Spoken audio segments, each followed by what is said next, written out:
Swastiastu. Assalamualaikum warahmatullahi wabarakatuh. Shalom nama budaya, salam sejahtera untuk kita semua. Selamat datang di presentasi SP dari B7 yang berjudul Hearing Loss in Musician.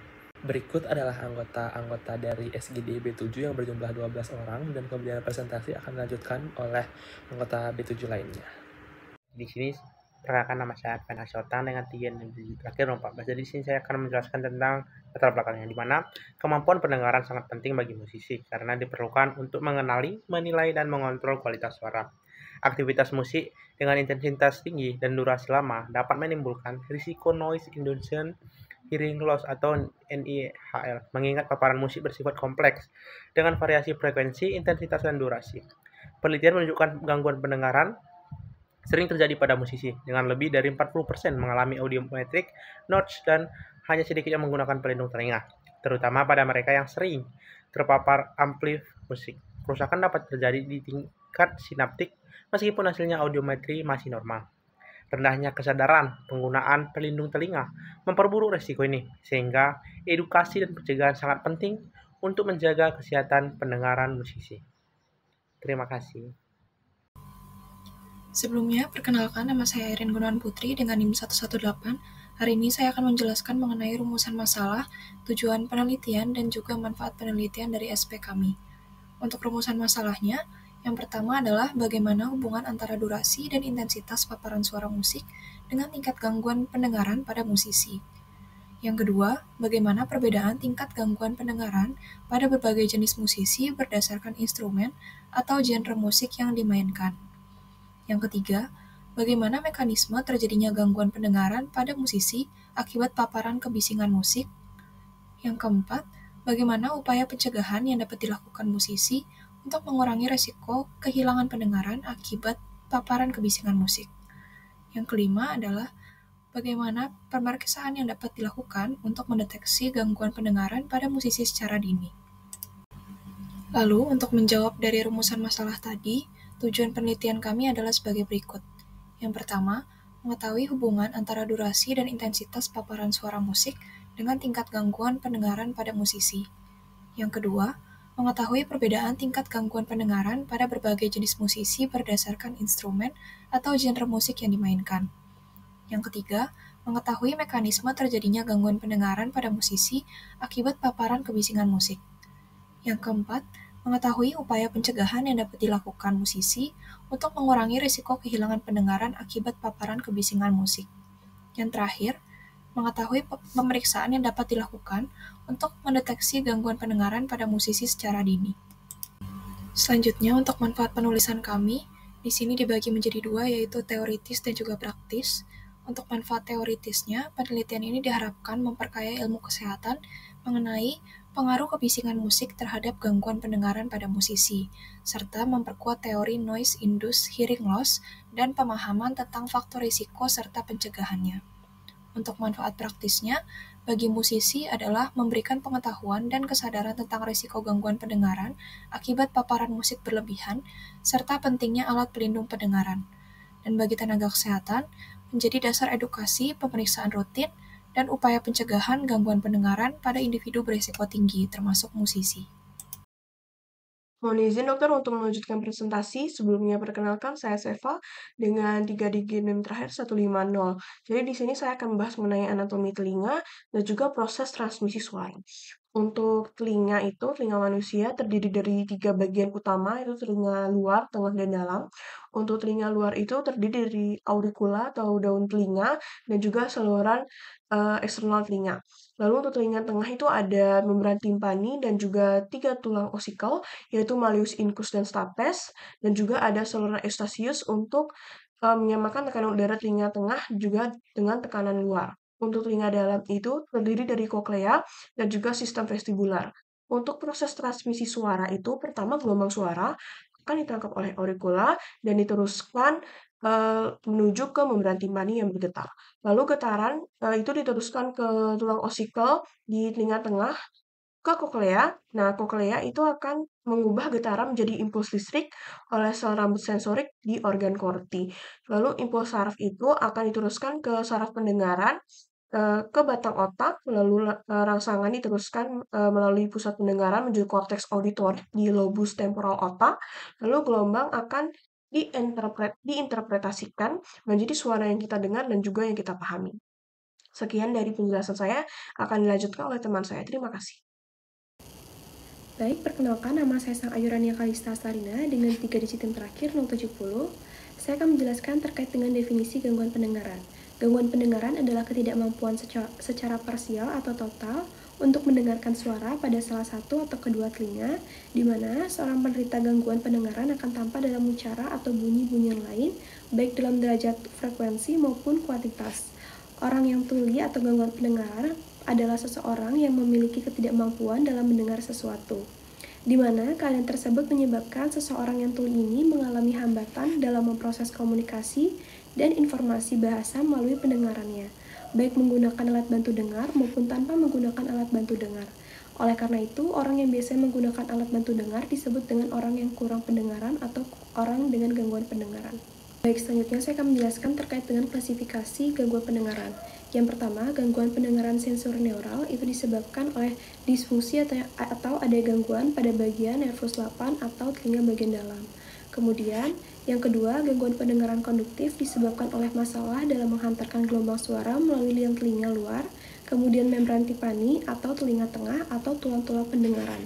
Kemudian yang ketiga, gangguan pendengaran campuran merupakan akibat kerusakan pada jalur konduktif telinga luar dan atau telinga tengah dan pada saraf atau sel rambut sensorik telinga bagian dalam.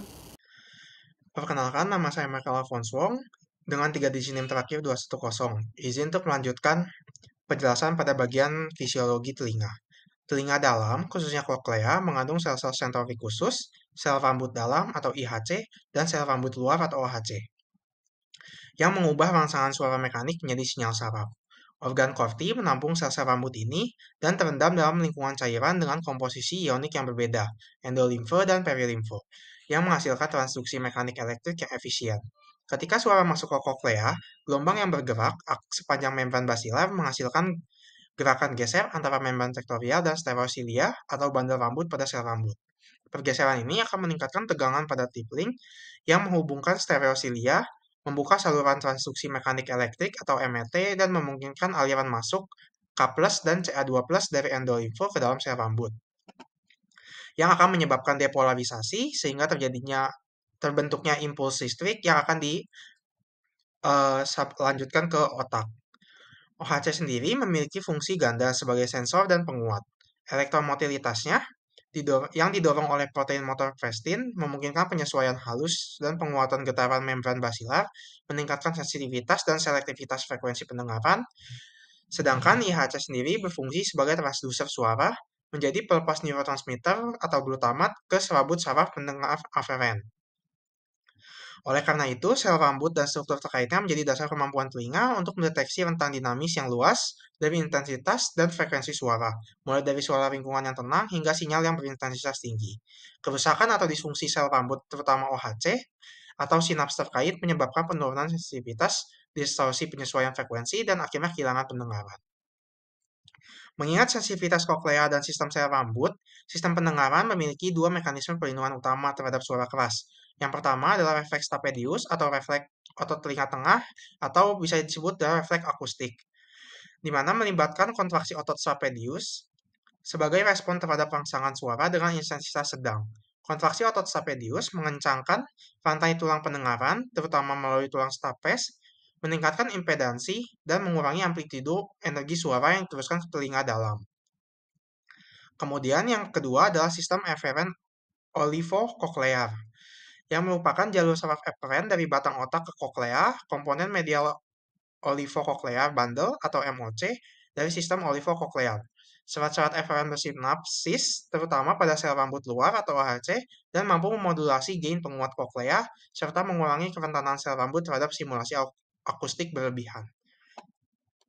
Baik, singkat saya melanjutkan presentasinya. Sebelumnya, perkenalkan saya Kesawa dengan TKN terakhir 182. Jadi saya akan menjelaskan terkait dengan deteksi dini dan screening pada kehilangan pendengaran pada musisi. Kenapa kita harus melakukan deteksi dini ini? Karena musisi berisiko tinggi terhadap terjadinya kehilangan pendengaran karena mereka terpapar suara keras secara terus-menerus dan berulang. Kemudian tes konvensional sering tidak mendeteksi kerusakan awal, sehingga kita bisa melakukan beberapa tes untuk deteksi dini seperti audiometri frekuensi tinggi, di mana ini mendeteksi penurunan pendengaran pada frekuensi tinggi sejak dini. Kemudian ada tes distortion product autoacoustic emissions, yang ini mengidentifikasi kerusakan awal pada sel rambut koklea. Kemudian ada auditory brainstem response, di mana ini mengidentifikasi kerusakan saraf, terutama di stage awal seperti cochlear synaptopathy. Kemudian dari tes-tes objektif tersebut kita bisa juga melihat tanda-tanda subjektif seperti tinnitus pada musisi yang muncul lebih awal meskipun hasil tes konvensionalnya normal. Kemudian kita bisa screening perilaku dengan tes atau kuesioner, dan yang terakhir kita bisa screening risiko genetik khususnya pada KCNE1 yang rentan terhadap kehilangan pendengaran, sehingga pada akhirnya kita bisa gunakan pendekatan multimodal dengan menggabungkan tes objektif yang 3 tadi, kemudian menggabungkan gejala subjektif dan screening genetik. Baik, sebelumnya perkenalkan, nama saya Putu Dia Widyastri Parwata dengan 3 digit NIM terakhir 184. Jadi saya akan menjelaskan bagaimana paparan suara pada seorang musisi. Normalnya menurut WHO, manusia itu dapat mendengar sebesar 85 desibel selama 8 jam. Dan apabila terpapar sama lebih dari 85 desibel secara kronis, itu akan menyebabkan kerusakan pada sel rambut di koklea. Untuk musisi pada musik klasik, itu prevalensi pendengarannya 5-70% dengan paparannya latihannya selama 2-6 jam sehari.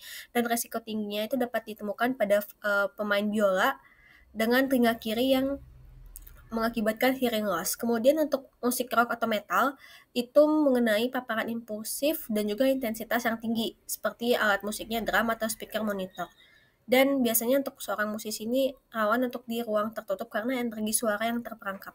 Kemudian di marching band atau di militer itu sendiri, jarak antar pemain itu terlalu dekat dan menyebabkan alat tiup logam dan perkusi itu besar dan memantul.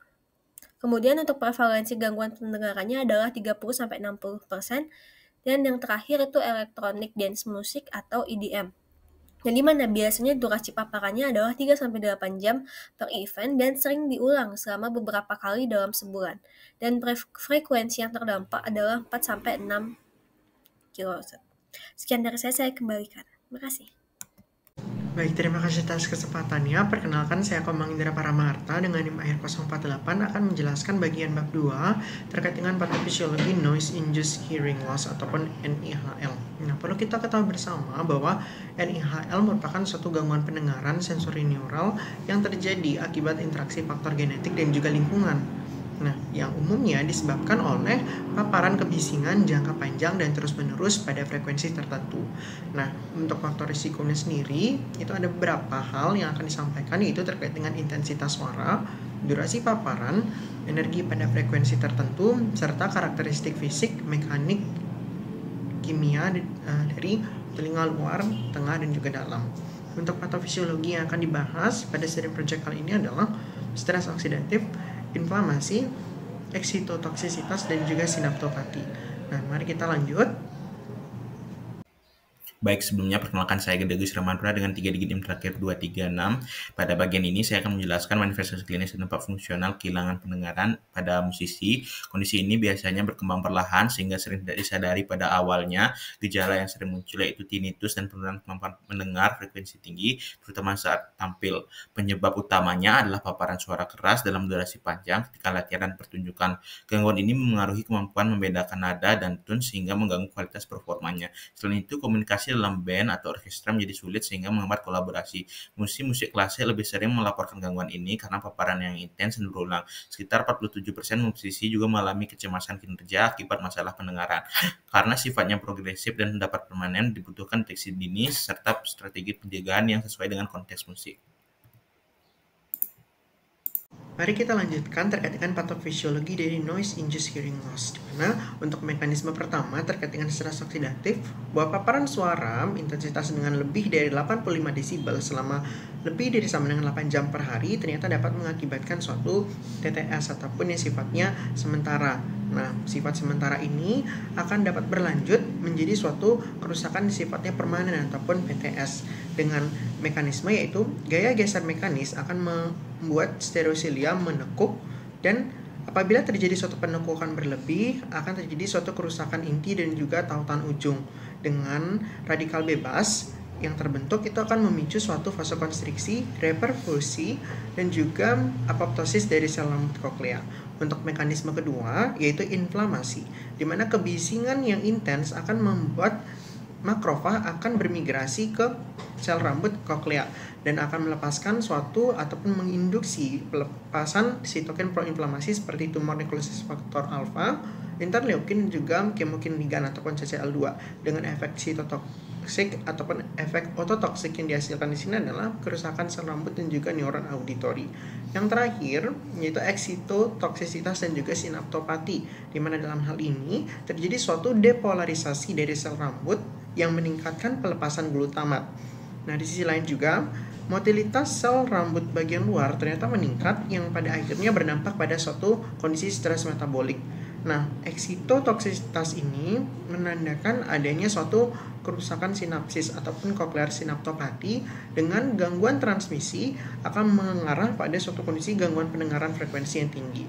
Nah, dapat dilihat pada bagian bawah di mana manifestasi klinis NIHL yang terlaporkan ataupun manifestasi lainnya yaitu tinnitus, gangguan pendengaran frekuensi tinggi, kemudian VEMP, dan juga hidden hearing loss. Mungkin sekian dapat saya sampaikan. Terima kasih. Perkenalkan, nama saya Marifan Putri Mananda dengan 3 digit yang terakhir 229. Untuk pencegahan dan intervensinya, kita dapat menggunakan pelindung telinga atau yang bisa disebut musikan earplugs, ditambahkan dengan program konservasi pendengaran seperti engineering, skinning rutin, edukasi, dan fit testing. Itu tuh adalah kunci dari pencegahan. Kepatuhan rendah sehingga edukasi dan pelatihan itu diperlukan. Obat-obatan seperti antioksidan atau neuroprotektor menunjukkan proteksi koklea pada hewan tapi belum layak klinik. Jika sudah terjadi kehilangan, rehabilitasi dengan alat bantu atau implan dan auditory training meningkatkan fungsi dan kenikmatan musik.